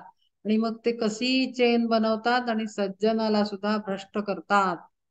सगळे जण मिळून नष्ट केले यांनी विवेका लागून, काढिले सोलून वैराग्याते. मग सगळं नष्ट होतं. म्हणजे आपण आता एक्झाम्पल इथे घेऊ. मध्ये मला माझ्या आपल्याच अपर्णा येते ना, तिनं आमच्या ते दुसऱ्या बुक स्टडी मध्ये परवा मागच्या सेशनला एक प्रश्न विचारला होता की लीना मला म्हणाली की लीना, मला 2-3 दिवस झाले एक प्रश्न भेडसावतो आहे की खूप अशी लोक आहेत की जे उत्तम साधना, उत्तम बैठक असलेले असतात आणि तरी त्यांचा अंत फार वाईट होतो. त्याचं एक्झाम्पल म्हणजे तिने असं 3 उदाहरणं दिली होती की साने गुरुजी आपले जे आहेत, ज्यांची आता आईवर आता ती सिरियल सुरू आहे आणि आपल्याला माहिती आहे श्यामची आई खूप फेमस कॅरेक्टर आहे. तर तिने इतके उत्तम विवेकी होती, अत्यंत संपन्न होती ती, विवेक संपन्न आई, आणि तिनं जे संस्कार केले होते साने गुरुजींवर. तर ती म्हणाली साने गुरुजींची अशी बॅकग्राऊंड असताना साने गुरुजींनी आत्महत्या केली. त्याच्यानंतर तिनं दुसरं उदाहरण दिलं की ते मनशक्ती केंद्र म्हणून लोणावळ्याला होतं, मी लहानपणी आई बरोबर गेलेली आहे तिथे. तर ते मनशक्तीचे कोण जे गुरु होते त्यांनी पण म्हणे आत्महत्या केली. आणि तिसरं उदाहरण त्यांनी दिलं की ते आसाराम बापू, ते तर फेमसच आहे.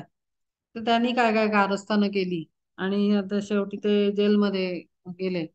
किंवा असे अनेक आज सध्याच्या काळातले संत वृत्तीचे लोक आहेत जे एकदम गडकन खाली, म्हणजे अक्षरशः हे करून घेतात, स्वतःचा वाट लावून घेतात आणि दिसलंय आपल्याला. मग ते का, तर ते इथे त्यांचं उदाहरण अत्यंत उत्तम बसतं की हे जे सगळे अवगुण आहेत ते थैमान घातल्यामुळे आणि तिथे विवेकही मोडून पडतो, वैराग्य सुटून पडतं, आणि सगळं साधना म्हणजे ज्ञान आणि ते सगळं नष्ट होतं. आणि म्हणून टाकीला पाडून गड धैर्य रूप, उपटिले रोप आनंदाचे, असं करून ते सर्व साधना नष्ट करतं, सगळे संस्कारांना नष्ट करतं आणि सगळ्या केलेल्या उत्तम कर्माला नष्ट करतं.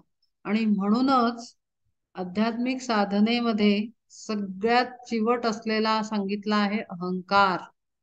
आणि म्हणून आपले जे यम नियम जे आपल्याला पतंजली योगसूत्रात दिलेले आहेत ते सगळ्यात पहिल्या पायरीवर दिलेले आहेत. आणि ते पहिल्या पायरीवर आपण केलेत, त्यातले यम यम नियमावर आपण काही सेशन केलेले आहेत, 1-2च काहीतरी राहिले बहुतेक. तर त्या त्या यम नियमांना मी तेव्हाही सांगितलं होतं की ते पहिल्या पायरीवर सुरुवात करायचंय मेंटेन करायला, अभ्यास करून, आणि त्याला एंड पर्यंत करायचं आहे, सोबत ठेवायचं आहे. तेव्हाच ही अशी अवस्था होणार नाही साधकाची जी इथे सांगितली आहे एवढी वर्णन करून, की सगळं उपटून रोप टाकल्यासारखं अक्षरशः नष्ट होऊन जाते सगळी साधना, सगळं जीवन, सगळे संस्कार आणि सगळं कर्म सत्कर्म. तर ते आहेत ते षडविकार, आणि त्या विकारांना कंट्रोलमध्ये फक्त व्हर्च्यूज ठेवू शकतात, ते म्हणजे यम आणि नियम. आम्हाला सांगितले 5 व्हर्च्यूज स्पिरिच्युअलिटीचे, की खोटं बोलायचं नाही, प्रेमाने वागायचं, हार्मफुल ऍक्शन थॉट स्पीच राहणार नाही, चोरी करायची नाही, नंतर ओव्हर एक्सेसिव्हनेस म्हणजे सामान इकठ्ठा केलं, सगळं अति करतो आपण, अनुभव एखाद्या इंद्रियाचा सोस अति किंवा वस्तूंचं साठवणं अति, ती अतिशयोक्ती पण टाळली पाहिजे. त्याच्यात नियमित हे बंधन घातलं पाहिजे, त्याला म्हणतात, त्याला म्हटलंय त्यांनी मॉडरेशन, मॉडरेट मध्ये असलं पाहिजे, आवश्यक तेवढंच, जास्त नाही. अपरिग्रह म्हटलंय त्याला आपल्या याच्यात नियमांमध्ये. ते जे 5 नियम आहेत, 5 आणि 5 10, तर ते 5 जे आहेत ते अत्यंत आवश्यक आहेत, आणि त्याची जो जोपासना करतो ना, त्याला रेग्युलर सांभाळतो, तिथे हे स्वरूप बघायला मिळत नाही जे इथे आता वर्णन केलेलं आहे. त्याला कंट्रोलमध्ये ते 5च नियम ठेवू शकतात, हे सिक्रेट आहे. आणि म्हणून जो त्यांचं संगोपन करून त्यांना जोपासतो त्यांच्यावर ही वेळ येत नाही. आणि ज्यांनी ते केलेलं नसतं तिथे मग असं ढासळणं आपल्याला गडगडून खाली येणं चांगलंच नष्ट झालेलं अवस्था दिसते. यांनी बोधांकुर टाकिले खुटोन सुखाते संपूर्ण नष्ट केले. तापत्रय रूप विस्तवाचेच होत बळे अंतरात ओती गेला ओतीले गा.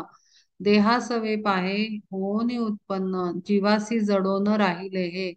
परिशोधताही नाही सापडत जेथे टेकी हात ब्रह्मा तोही. चैतन्या शेजारी असे यांचा वास ज्ञानाच्या पंक्तीत बैसती हे. कुठे असतात तर अगदी आतल्या चैतन्य स्वरूपाच्या जवळच असतात हे. ज्ञानाच्या पंक्तीत बसतात पण इतके भयंकर आहेत जर त्यांना जर कंट्रोल नाही केला वेळेस तर.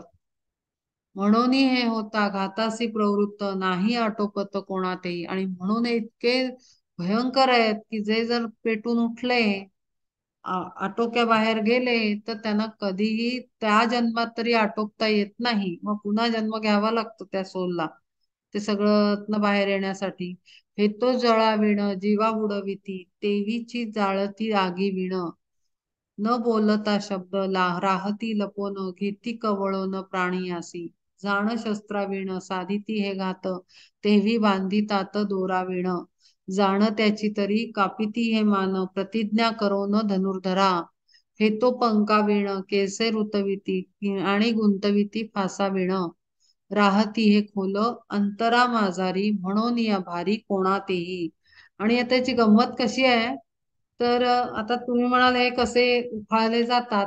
तर जेव्हा मनुष्य जास्तीत जास्त प्युरिफाय होत जातो तशी हळूहळू कुंडलिनी शक्ती सुप्त रूपात असते आपल्या बेसिक चक्राच्या इथे मूलाधाराच्या इथे. ती काही प्रमाणात जागरूक व्हायला लागते. ती काय असे एकदम उठून काही तुमचं एकदम जाळून वगैरे टाकत नाही. त्याचं काहीतरी उगीच वर्णन केलेलं आहे बऱ्याच लोकांनी जे चुकीचं काम करून कुंडलिनी जागृती वगैरे करतात. पण जेव्हा वाईट गुण कमी व्हायला लागतात आणि सत्प्रवृत्ती सत्वगुण वाढीला लागतो आणि त्याच्याप्रमाणे हळूहळू हळू त्या शक्तीचं जागृती व्हायला लागते. आणि मग जेव्हा ती आता जी मी 3 उदाहरणं दिली त्या उदाहरणांमध्ये ते साधना करणारे लोक होते. आणि ती साधना करताना त्यांची हे जे सुप्त गुण सांगितलेले आहेत इथे वर ते तिथे तिथे चुपचाप बसलेले असतात त्या चक्रांमध्ये. आणि कुंडलिनी जेव्हा तिथे येते टच होते तेव्हा त्या कुंडलिनीच्या शक्तीमुळे ते आउट ऑफ द कंट्रोल होतात. कारण ते स्वच्छ केलेली नसते ते घालवलेले नसतात गुण त्यांच्यावर. त्यांना कंट्रोल करणं खूप आवश्यक आहे. आणि ते न केल्यामुळे ते वाढतात. आणि म्हणूनच हे जे आसाराम बापूंच्या बाबतीत ते त्यांनी स्कॅन्डल्स केले ते त्यामुळे झालेले आहेत. त्यांची साधना होती एका वेळेला ते खूप चांगली प्रवचनं करत होते माझ्या लग्नाच्या आधीच्या काळात. पण नंतर तो मनुष्य इतका भ्रष्ट म्हणजे कायच्या काय कुठच्या कुठेच गेला निघून. म्हणजे काय ती साधना सगळी वेस्ट गेली त्यांची आणि ते कर्मबंधनात अडकले. तर असं होतं साधकांचं. आणि म्हणून स्पिरिच्युअल पाथवर खूप जास्त यमनियमांचा समावेश केलेला आहे आणि पाळायला त्यांनी कंपल्सरी सांगितलेलं आहे. आपण आता इथे थांबूया आणि पुढच्या वेळेला कंटिन्यू करूया सेशनला.